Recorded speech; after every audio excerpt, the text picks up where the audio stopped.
I'd now like to introduce you to our keynote speaker, who's Dr. Richard Lakeman. Richard is a mental health nurse, psychotherapist and academic who has worked in the mental health field for over 30 years in Australia, New Zealand and Ireland.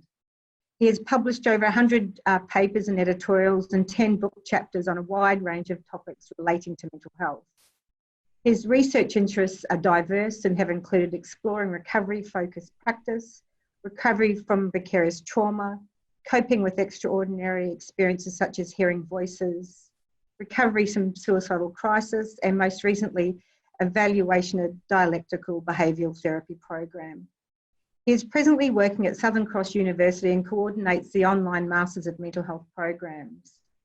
Richard has extensive clinical experience working with mental health services and as a psychotherapist, and is passionate about promoting effective treatment for trauma and developing the therapeutic potential of mental health staff. Welcome, Richard. That is amazing, the long list of things that you've done. I can't wait to hear what you've got to say. Thank you very much for coming. Thank you very much, and thank you, John, for leading us in that mindfulness exercise, that grounding exercise, and for acknowledging the traditional owners of this land. I'd also like to add my acknowledgement to those of the Yugambeh language communities in the Bundjalung Nation, where I sit on the border between New South Wales and Queensland. And in the language of my country of birth, Aotearoa, katangi te titi, katangi te kaka, katangi hoki ahau, tie mauri ora. Tēnā koutou, tēnā koutou, tēnā koutou katoa. Greetings to you all. Today, I want to focus on the culture of mental health services and propose that changing the culture of public mental health services is indeed the greatest challenge in the current movement towards trauma-informed care. My view of culture is that it encompasses customs and social behaviour of groups of people bound together by beliefs and language. Culture is not static and shifts and changes in response to wider social forces. The culture of mental health services has changed quite dramatically in the 30-odd years I've worked in the sector and in the countries I've worked, Australia, New Zealand and Ireland. Yes, I've got the entire trifecta of citizenship. So how do we navigate our way to a culture of trauma-informed care? There are no clear signposts, which is a lot like the island that I first visited. And there's a well-known Irish joke in which a tourist asks a local villager the directions to Dublin, to which the villager replies, "Well, sir, if I were you, I wouldn't start from here." So let's first examine where we are, what we can say about the culture of mental health services in general. Well, firstly, we are highly coercive. As a mental health system, Australia rates at the top or close to being the most coercive country in the world. And being literally dragged into emergency departments by the cops to be assessed is, in my view, the antipathy of trauma-informed care. Every year, the numbers are higher and higher, and now around 60% of every bed day in our public hospitals in Australia involves coercion under state or territory mental health act. And much of the remainder involves some degree of duress. In the state of Queensland, where I'm currently sitting, every acute unit has been mandated to be locked. Most people who use our acute mental health services or admitted to our units are essentially imprisoned. I don't think this can be reconciled with international human rights law, let alone trauma-informed care. Australian legislation which enables the detention, restraint, forced medication, solitary confinement and imprisonment of people is now increasingly based on the idea of capacity, which is a good thing. But this doesn't resolve the ethical problem. Presumably, when people regain capacity, they will look back on their compulsory assessment and treatment with gratitude, because in their right mind, they would choose such treatment that made them better.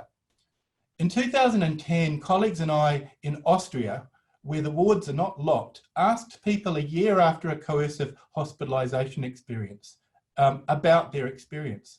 And this was published in the British Journal of Psychiatry.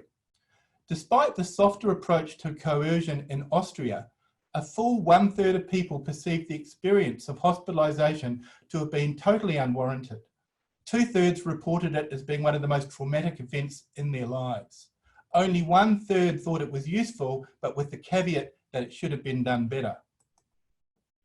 In Australia, we frequently direct vulnerable and traumatised people to one of the most traumatogenic and psycho-noxious environments imaginable, the emergency department. We assess them, and when there is no bed available, lock them up in the emergency department. I prepared this slide on the ideal emergency department environment for a symposium on ice intoxication. If you want, you could use this as an environmental audit tool if you choose, but few EDs approach even closely this ideal. Here is a picture from one ED where I worked. The locked door was shattered by a basin wrenched out of the wall when a person was denied the opportunity to have a cigarette. The mental health pod was, of course, locked. Our front door is emblematic of our current mental health system culture. It is not at all person-centred. Rather, it is medicocentric. If you want help, you're directed to see a doctor, whether a GP or a specialist. And we do.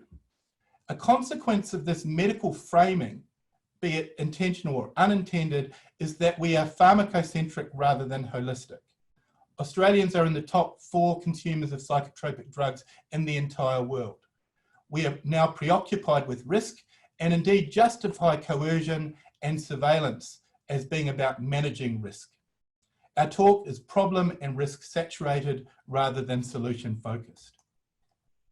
And how is this experienced by service users? I draw your attention to a recent report that I think we're going to talk about today. They hate it, and by and large, they don't get better. Well, was perhaps an artifact of our measuring everything. According to the Mental Health Atlas, Australia is the most anxious and depressed nation in the world. Our rates of suicide have been creeping upwards about the same rate as our coercive practices. And you can contrast these comments with Aboriginal-run health services in Australia or comments from people that have used kaupapa Māori services in Aotearoa. In part, the acceptability of such services stems from a genuine understanding of connection or reconnection with culture, language, song, and country. However, they also, by and large, are not driven by the biomedical treatment model. Rather, service models emphasise social and emotional well-being. The dominant discourse and assumptions underpinning mental health service culture is, in my view, an orthodox biomedical view of mental distress. We once embraced a biopsychosocial model of mental health and well-being. But since the 1990s, this has been horribly distorted. And some have suggested that we now have a bio model. Such was the faith in the decade of the brain that we would confirm the biological basis of mental illness that Thomas Insel, the clinical director of the National Institute of Mental Health, declared in the early 90s that almost everything he had learned in his psychiatry and medical training about mental health was entirely wrong. 20 years later, when he's reflecting on the decade of the brain, he suggested that all the efforts in the 1990s made no difference to recovery. Still, ever the optimist, he now champions the metaphor of faulty circuitry rather than simple chemical imbalances. What a different culture we might have today if we sifted the facts from speculation. That there is a chemical imbalance to be addressed in mental illness is false. That mental illness is a problem of brain circuitry may be right, but at the moment it's speculation. That most people who present to mental health services have a history of trauma or adverse childhood experiences is a fact. And what can we do about that? Now to solutions. Changing cultures in mental health service delivery is difficult, but not impossible. Deinstitutionalization occurred primarily as a result of the critique of what were known as total institutions, or came to be known. Regardless of why people were admitted, anyone who stayed became pretty much the same. Certainly this was accentuated after meaningful occupation like running the farm, carpentry shop, or laundry were banned due to human rights concerns, and people sat around absorbing their treatment. More recently, Mazina, Rosin, Ammering, a co-author on the aforementioned paper, amongst others, commented that cultural change in mental health services requires our own emancipation from institutional thinking and practice. To change culture, we need to change the discourse. We cannot just graft the latest trend to the predominant biological discourse. They're actually incompatible. Personal recovery, for example, arose out of protest about the therapeutic nihilism of the biological discourse of the time. It can't just be grafted on to existing idea systems, which is why personal recovery has gained very little traction in acute services. To acknowledge the fact that trauma and adverse childhood experiences are causes of mental ill health is incredibly emancipatory. This gives us a real focus on primary prevention, a real focus for treatment, which is largely concerned with education, psychotherapy, and skills acquisition. If we acknowledge the facts about trauma, we must have a different door to accessing treatment. We need genuine and accessible alternatives to emergency departments and indeed inpatient services. For example, the late Loren Mosher, who himself was the head of the American Psychiatric Association for a time, so therefore no anti-psychiatrist, set up one such alternative called Soteria, whereby people with acute psychotic symptoms stayed in community houses and received minimal medication and coaching. This was enormously successful, with dozens of such houses in the United States and abroad. Over 40 high-quality papers were published testifying to the benefits. However, reflecting on the decade of the brain, which really unraveled Soteria, although there's still one house in Bern, Switzerland, and one in the UK, he wrote of the project, 25 years of swimming upriver against the prevailing biological zeitgeist into the current of the ways in which dominant paradigms prevent contrary opinions from being heard or given credence. The biological turn was the undoing of the biopsychosocial paradigm. Being trauma-informed means changing the way we talk about mental illness and the way we talk with service users. While I don't think that safe wards is necessarily about being trauma-informed, it does at least focus on changing the way we talk and reducing the use of coercion and reducing conflict. Of course, the most modifiable predictor of treatment outcomes in mental health care is the Therapeutic Alliance. We need to build alliances with individuals and their communities, and we do that through dialogue. Dialogue is a therapeutic activity, and dialogical methods, as embodied in things like the Open Dialogue Project or the tidal model of nursing practice, have been demonstrated as effective alternatives to the dominant paradigm, which is largely concerned with talking to assess, diagnose, and treat. Inpatient services need to regain the therapeutic focus which they've lost. We know that there's been a genuine cultural shift when all staff in acute units, including medical staff, sit with ambulatory service users in dialogue every morning. Interpersonal problems, poor distress tolerance, and emotional and behavioural dysregulation are primary manifestations of trauma. These, of course, are the areas of skill acquisition and generalisation emphasised in programs such as dialectical behavioural therapy.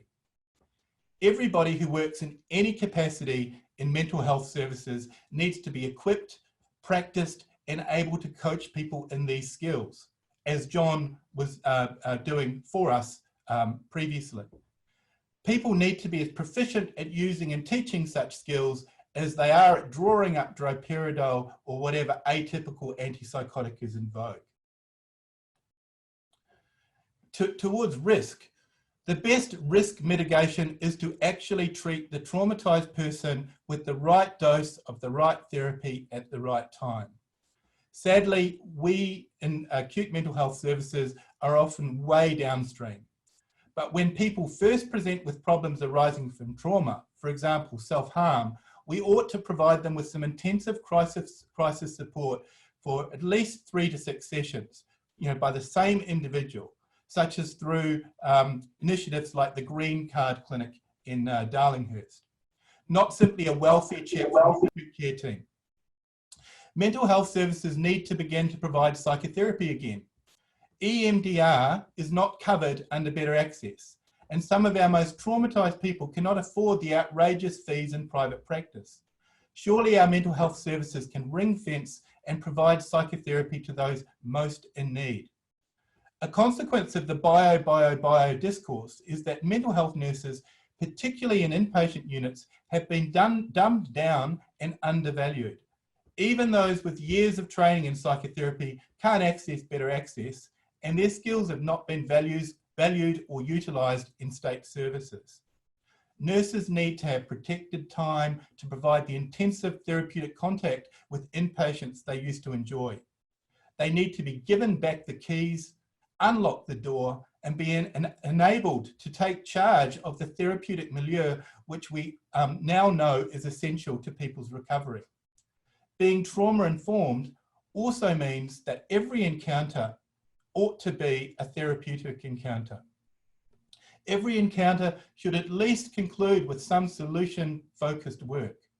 Very few of the people that I've seen in psychotherapy or in the emergency department have left a session without exploring what a flourishing life meant for them, what gives them positive emotions, whom they're connected with, what engages them, engenders a sense of achievement, meaning and vitality. I quite like the PERMA by Martin Seligman, because you can actually draw the PERMA on one's hand and then annotate that hand. It's a way of really viscerally connecting with the important things in life. But the framework is not so important as being able to leave the person with a plan to improve their well-being. In short, and finally, and in my view, being trauma-informed is really synonymous with restoring the balance, a concern with the biological, psychological, social, cultural, and spiritual dimensions of the person in equal measure. Thank you very much. Thank you, Richard, for that incredibly thought-provoking presentation. And I know that you've given us all a lot to think about. And it was great to hear some solutions about, I think one of the things that we've been talking about is, you know, in terms of in our report, in our diagnostic report, we have looked at identifying what the issues might be, but I guess it's what we do next that we're all here for, and we're all deeply committed to that. So thank you. That gave us some really, really good insights as to what to do.